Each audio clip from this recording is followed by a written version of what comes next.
حضرت فرماتے تھے کہ جب کوئی مسئلہ پیش آئے تو اس کا قدم سب سے پہلے نماز کی طرف اٹھے کہ بات پیش آ گئی ہے، چلو مسجد میں 2 رکعت نماز پڑھ کے اللہ سے کہیں گے کہ حضور اکرم صلی اللہ علیہ وسلم نے اپنے صحابہ کو یعنی نماز سے مسائل کے حل کے یقین پر اٹھایا تھا۔ دیکھو غور سے سنو، جب بھی کسی سبب سے کسی مسئلے کے حل کو غور کرو گے تو حل فرماتے تھے کہ اس سے یقین سبب کا پیدا ہوگا، عمل کا یقین پیدا نہ ہوگا۔ جب کوئی مسئلہ پیش آئے تو اس مسئلے پر اگر سبب ہاتھ میں بھی ہے تو چھوڑ دینا چاہیے عمل کو مقدم کرنے کے لیے، عمل کو مقدم کرنے کے لیے، کیونکہ یقین سبب سے عمل کی طرف پھر نہیں سکتا جب تک عمل کو مقدم نہ کرے۔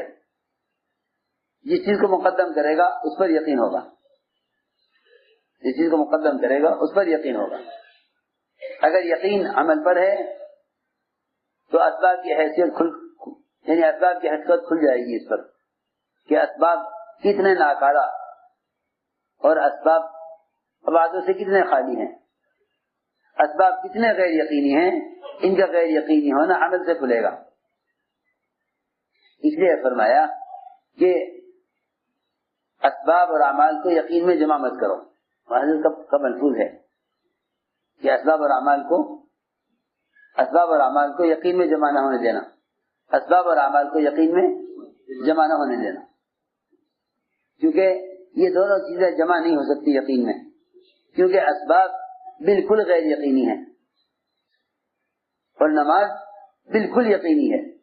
ایک چیز بالکل غیر یقینی اور ایک چیز بالکل یقینی، یہ دونوں آپس میں جمع نہیں ہو سکتے، یہ پکی بات ہے۔ سنو غور سے، اسباب کو معمول میں تو جمع کر سکتے ہیں نماز کے ساتھ۔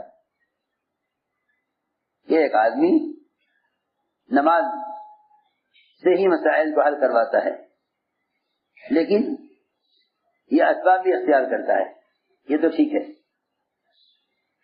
لیکن ایک آدمی یہ کہتا ہے کہ بھئی نماز بھی ہو اور سبب بھی ہو تب مسئلہ حل ہوگا۔ اس نے نماز کو سبب کو یقین میں جمع کر لیا۔ نماز اور سبب اگر یقین میں جمع کیے جائیں گے تو سبب یقین میں رہے گا، نماز نکل جائے گی، سبب یقین میں رہے گا، نماز نکل جائے گی۔ نماز اور سبب یقین میں جمع نہیں ہو سکتے، کیونکہ ایک یقینی ہے ایک غیر یقینی ہے۔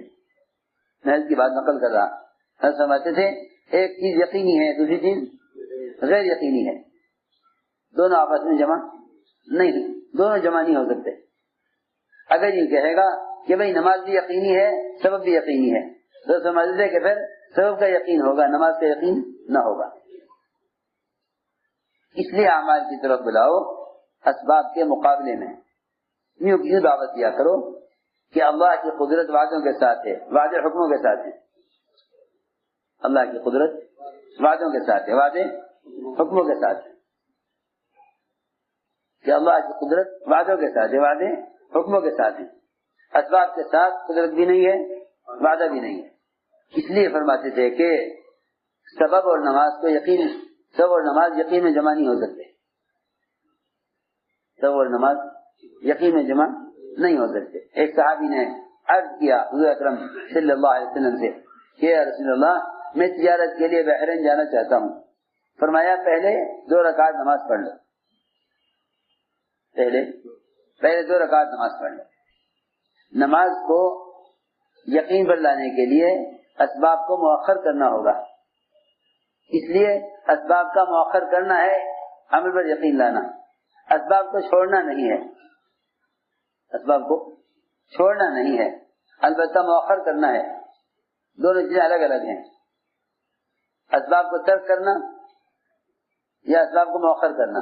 ترک کرنا تو بالکل چھوڑ دینا ہے، یہ تو ہو نہیں سکتا۔ کیوں؟ اس لیے کہ اسباب ہے امتحان کے لیے، اور امتحان سے اللہ گزاریں گے سب کو۔ انما اموالکم واولادکم فتنہ، کیا مطلب ہے اس کا؟ کہ تمہارے مال، تمہاری اولادیں، یہ فساد اتنا نہیں کہ یہ فساد کا فتنہ نہیں ہے، یہ آزمائش کا فتنہ ہے. یہ آزمائش کیا آزمائش؟ اگر اسباب نہ ہوتے تو اعمال کی طرف اسباب کو چھوڑ کر آنا کوئی کمال نہ ہوگا. اعمال کی طرف آنا جبھی کمال ہوگا جب اللہ تعالیٰ اس کے اندر اسباب کا تقاضا رکھیں کہ اب سب کو چھوڑو حکم کے لیے، سب کو چھوڑو حکم کے لیے. اگر اسباب کا تقاضا ہی نہ ہوتا تو انسان فرشتوں کی طرح ہوتے، انسان فرشتوں کی طرح ہوتا. یہ کوئی کمال نہیں تھا. کمال تو یہ ہے کہ ہم تمہارے اندر اسباب کا تقاضا رکھیں، پھر تم ان اسباب کو حکم کے لیے چھوڑ کر آؤ. کمال تو اس میں ہے، کمال اس میں ہے کہ ہم تمہارے اندر اسباب کا تقاضا رکھیں، پھر تم ان اسباب کو حکم کے لیے چھوڑ کر آؤ. موٹی سی بات ہے، آسان، کہ اگر بھوک کا تقاضا نہ رکھتے تو روزہ رکھنا کوئی کمال نہیں تھا. اگر شہوت کا تقاضا نہ رکھتے تو زنا سے بچنا کوئی کمال نہیں تھا. اگر شہوت کا تقاضا نہ رکھتے تو زنا سے بچنا کوئی کمال نہیں تھا. کہ شہوت کا تقاضا ہے اور زنا کو حرام کیا، بھوک کا پیاس کا تقاضا ہے اور روزہ فرض کیا، اور نیند کا تقاضا ہے اور نماز وقت کے ساتھ فرض کی ہے، نماز وقت کے ساتھ فرض کی ہے. حالانکہ نیند کا تقاضا فطرت میں رکھا کہ اپنے فطری تقاضوں کو ہمارے حکم کے لیے قربان کرو.